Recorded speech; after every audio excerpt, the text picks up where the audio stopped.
Today, we are diving into a thought experiment that is, well, it's as fascinating as it is terrifying. It deals with the kind of power we actually hold in our hands right now. So let's just jump right in. What would really happen if we gathered up every single nuclear weapon on Earth, put them in a giant pile, and just push the button? To figure that out, we're going to look at this in a couple of different ways. But first, before we even think about the explosion, we need to get a handle on the scale of this thing. Just how much firepower are we actually talking about in the world today? 15,000. That's the number. There are 15,000 nuclear weapons on our planet right this second. It's a number so big, it's kind of hard to wrap your head around what it actually means. But here's where it gets even more wild. Look at how that number breaks down. The huge majority, about 14,000 of them, belong to just two countries, the United States and Russia. The rest of the world's nuclear powers, they have about 1,000 combined. So to put that in perspective, let's say it takes, on average, 3 bombs to completely flatten a city. With what we have, we could destroy every single city on Earth. That's 3 billion people, gone. And even after all that, we'd still have 1,500 nukes just sitting around. You know, there's actually a technical military term for this. It's called overkill. It means you have so much power that you can destroy something so completely that hitting it again is just pointless. It's a very clean word for a very messy, very scary reality. Okay, so let's get to our first scenario. Imagine we take all 15,000 of those warheads, pile them up somewhere remote, let's say the middle of the Amazon rainforest, and we set them all off at once. What happens? The energy release would be just staggering. We're talking 3 billion tons of TNT. The only thing we can really compare it to in recent history is the eruption of Krakatoa back in 1883, which was one of the most powerful volcanic explosions ever recorded. And our little pile of bombs? Yeah, it's 15 times more powerful than that. And it all happens in an instant. The explosion itself has a few key steps. It starts with this enormous fireball, which creates a blast wave that just rips across the continent. That energy then shoots a mushroom cloud so high it touches the edge of space. And from there, it spreads radioactive fallout all over the world. Let's put some real numbers on that. That initial fireball, it would be 50 kilometers wide. Everything inside it just vaporized. The blast wave would flatten 3,000 square kilometers of forest in a blink.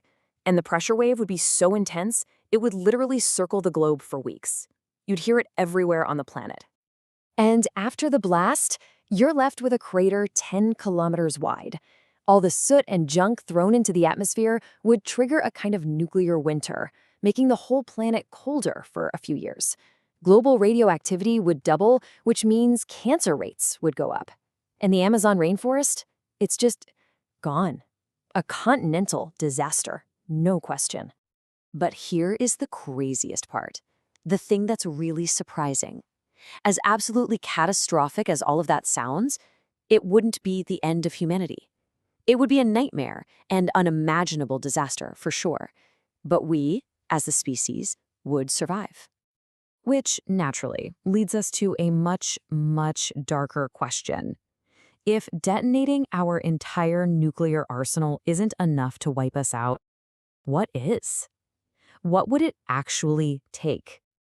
So, let's level up. Scenario 2. For this one, we have to imagine something that doesn't exist. The ultimate bomb. What if we decided to mine every last accessible atom of uranium from the Earth's crust, all 35 million tons of it, and build one final weapon? Now, the energy from this bomb would be on another plane of existence. We're not talking about volcanoes anymore. The energy from this thing would be equal to the asteroid that hit the Earth 65 million years ago. You know, the one that wiped out the dinosaurs. So what happens when we push the button on this one? This, my friends, is a genuine, certified extinction-level event. The blast would be so powerful that solid rock would splash like it was water, leaving a crater 100 kilometers across. Chunks of the Earth would get blasted into space, only to rain back down, superheating the atmosphere to the temperature of an oven and setting the entire world on fire. The planet's crust would actually ring like a bell, setting off earthquakes bigger than anything humans have ever recorded. The sun, it would be completely blocked out by all the ash for decades. This would start a global winter that would plunge the entire planet to near-freezing temperatures. Every large animal would die, including any humans who survived the initial blast in bunkers. This is it. Game over. But even after all that, after the fires burn out and the long, long winter finally ends, what's left? What's our final mark on the planet? Well, from the planet's perspective on a geological timescale, it doesn't really care. It's just another Tuesday. After the last humans are gone, it would only take a few million years for the Earth to heal itself. Life would come back, and it would thrive. Maybe, just maybe, a new intelligent species would eventually evolve. And what if they did? And what if they became geologists? They would find our only lasting monument. Not a pyramid, not a great wall, but a really weird, very thin layer in the rock, stretching across the entire globe, a planetary scar. And what would be in this strange layer? Well, it would be the chemical signature of us. Enriched radioactive elements that shouldn't be there, strange concentrations of rare metals, and the fossilized remains of all our plastic. It would be a pretty confusing legacy to leave for whatever comes next, right? But for us, here and now, it's just a profound reminder of the absolutely unbelievable power we have and the choice we make every single day not to use it.